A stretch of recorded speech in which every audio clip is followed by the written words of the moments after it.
You know, this sounds more like one of a very strange funeral, where the friends, I mean, some of my students from Rhodes will know this, when I refuse that anybody reads my CV.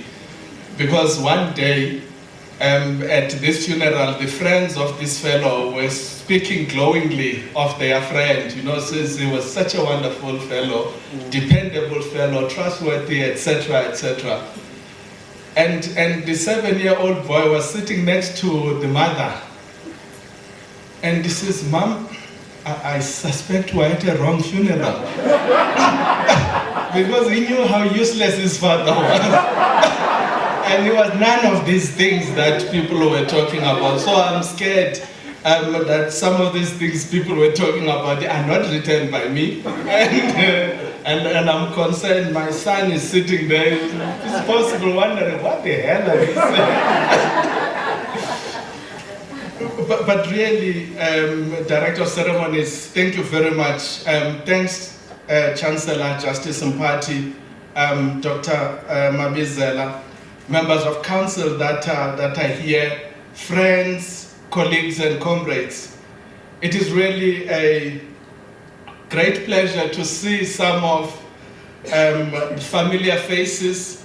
Some of them have aged a little.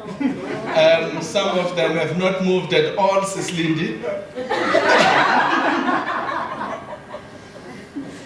But I need to say, I feel both a sense of nostalgia and excitement on the one hand and a tinge of sadness on the other, in that many of our fellow travelers, some of whom deserving of this award more than I do, have since departed and are no longer with us. I'm therefore accepting this award, Chancellor, on behalf of all of those who remain true and refuse to betray the cause of freedom. For me, this marks a long road that I traveled from the distressed township of Kaba in Yutnik, where violence lurks as part of life, inflicted on us by an evil system of governance, or even by thugs, simple, who saw no bright future for themselves, through the under-resourced villages of Amazizi in Pedi, sandwiched between the deprivation sponsored by the Homeland System, which killed even the possibility of rudimentary subsistence economy, and the brutality of the state machinery on the other hand. During our time, simple attainment of matric certificate was seen as an exception rather than a norm. This is a normal story for any other young black people who grew up at this time. In the midst of all of this, our families, our aunts, our uncles, village elders, neighbors, teachers, and even some of the jailers that were supervising our lives had audacity to hope and dream and whisper in one's ear and say, in particular to me, "You do have a bright future." For me, this vote of confidence and optimism in the midst of this nightmarish situation sounded more like a fantasy. This was especially so in that there were many more young people out of school than those that were at school. And there were many more dropouts at primary schools and high schools than those who stayed the course. But I soon realized that through it all, in the midst of winter, I found there was within me an invisible summer that thrusted me amongst the youth who by natural inclination became part of the struggle against injustice, and who dare said, no matter how hard the system pushes against us, we have something stronger and something better, pushing right back. A deeper sense of justice developed then as a natural course. As a matric student, I perchance participated in a debate about the future of education in an organized winter school at Hlazia College in Udantsane.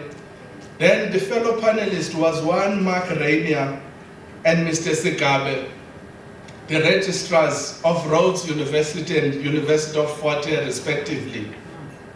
At that time, almost 36 years ago, they committed to help me enroll at their respective universities if I achieved good grades, of which I did.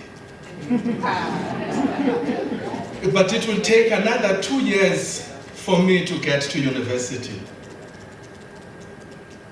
Because of stupidity and stubbornness, because I did receive an offer of scholarship and a place of study at the University of Fort Hare with a string of terms and conditions.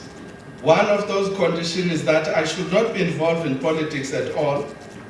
And as soon as I finish my study, I have to serve the Ciskei government as a prosecutor. I just could not imagine shaking the hands of President Sebe and making a solemn promise to keep this undertaking. And my conscience got the better of me. Despite my dream of being a student at Fort Hare, I had to give this a pass. This meant that I will have to do a national service of a special type.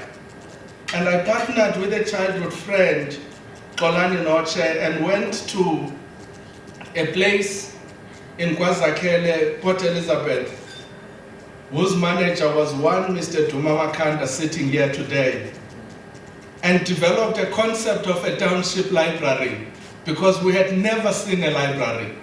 And we have read about libraries, but we said with our hands, we will build a library, we will organize books, we will organize audiovisual material, we will set up reading clubs in the township, we will go to even universities like Vista University and provide them with the most up-to-date reading material. And we arrange speakers to inspire the young people to the extent that we possibly were the first group of young people in 1989 that got the then Dr. Ngungi Wathiongo to come and speak to us. This was an intervention at a time when the township youth were referred to as lost generation and studying was not fashionable. This we did simple as a work of passion and love, with no material or even experience. By that time, our peers had proceeded to universities and colleges at home and abroad. We took comfort in what Aikwe Ama reflected in his seminal work, "The Beautiful Ones Are Not Yet Born," that those who are blessed with power and the soaring swiftness of the eagle and have flown before, let them go. I will travel slowly, and I too will arrive. And that's the commitment we had to ourselves. It's quite interesting that at this particular time, I was also moonlighting as a gardener in Amsterdam Hoek and worked for Mr. and Mrs. Clarkson's, whose neighbor and family friend was one Miss Claire McRae, a daughter to one Mr. Roo van der Merwe, the then Pro-Vice Chancellor of Rhodes University. Claire was the only white person I could discuss politics with in detail. And she thought, as part of our discussion, it is necessary that she must introduce me to her father, Professor van der Merwe. And this served for me as both my re-engagement with Rhodes University, a platform to complain about Mark Rayner's failure to honor his undertaking, and a way of getting money for my studies. Thus, the necessary arrangement were made for me to get to Rhodes. I never applied getting to Rhodes. I don't even know how the application form looked like. But truly arriving after traveling slowly. The only undertaking Professor van der Merwe said I must make, not very dissimilar to what President Sebe wanted, that I had to make sure that I must never fail once at Rhodes. And I committed to this up until the end. And that I will never be prominent in the student politics. I'm quite convinced that I honored the first commitment. I'm not sure to what extent I could survive the second one, where Joanna will know when we arrived at Rhodes, we were welcomed by people like Mvuzo Mbebe, Lincoln Mali, KK Papiana, Rod Dixon, and amongst us, there were very Xhosa stalwarts like Bongani Xelishe, Rim Timkulu, Vuyo Bigisha, Chris Mbegela, and former exiled senior comrades like Budumzwake Ndlela sitting there, and the former death row prisoners, Pumzile Mayapi, and many others. Trusted amongst all of these people, it just became impossible not to be political.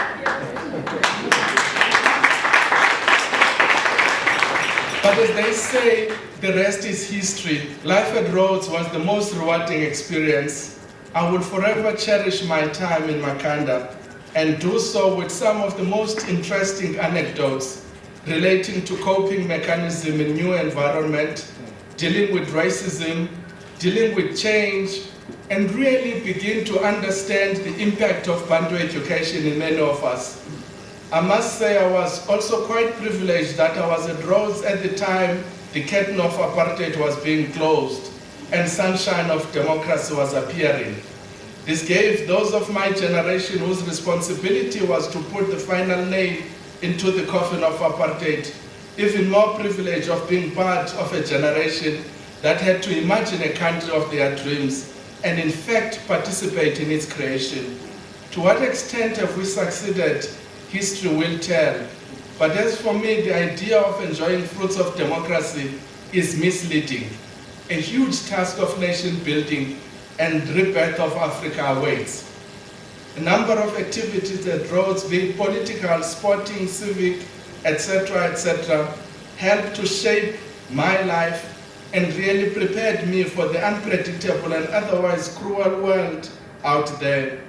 Finally, cognizant of the fact that there are many amongst us today, in particular the younger people, it's important for me to say, paraphrasing President Mbeki's thesis, that many in our society, having absorbed the value system of capitalist market, have come to the conclusion that for them, personal success and fulfillment means personal enrichment at all costs.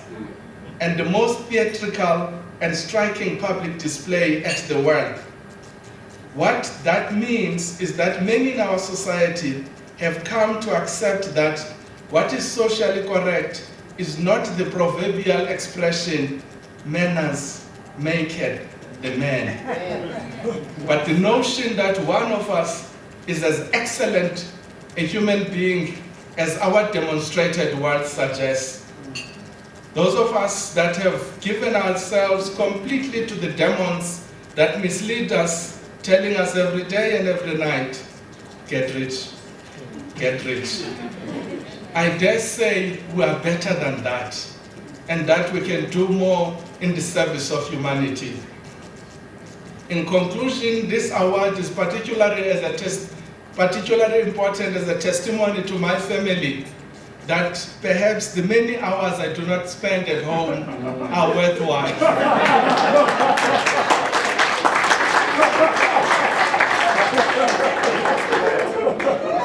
I wish in particular to thank my wife Wele and my son Zooks, who are the pillars of my strength in different ways in my difficult but rewarding career.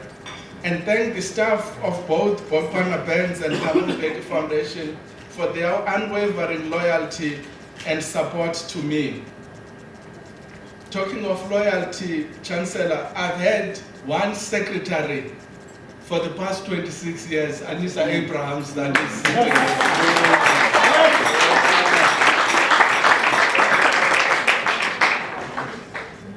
I'm eternally grateful to all the colleagues present and those who thought it necessary to suggest that I be honored in this manner. It makes this award even much more special. And I thank the university leadership under Dr. Mabizela and my own mentor, Goodluck Simpati, who is amongst the giants on whose shoulders today I stand, for giving me the rare occasion, which I truly appreciate, which is simply not based on anything special about me, but a clear demonstration that too I do matter. I do not take this honor for granted. In accepting this award, I know that alongside, I accept the challenge and responsibility to live by the values of hard work, honesty, consistency, and the ever-dynamic task of being a change agent for a humane society. In the end, Chancellor and Vice Chancellor, we wish you success in your endeavors and pledge to you support support both material and kind, inspired by the hope that Rhodes University will progress with time to develop into one of the principal centers in our country of higher education, research and incubator of the ideas and the men and women who will give the wretched in our continent the possibility to say that at last and permanently we have emerged from the valley of darkness. Thank you very much.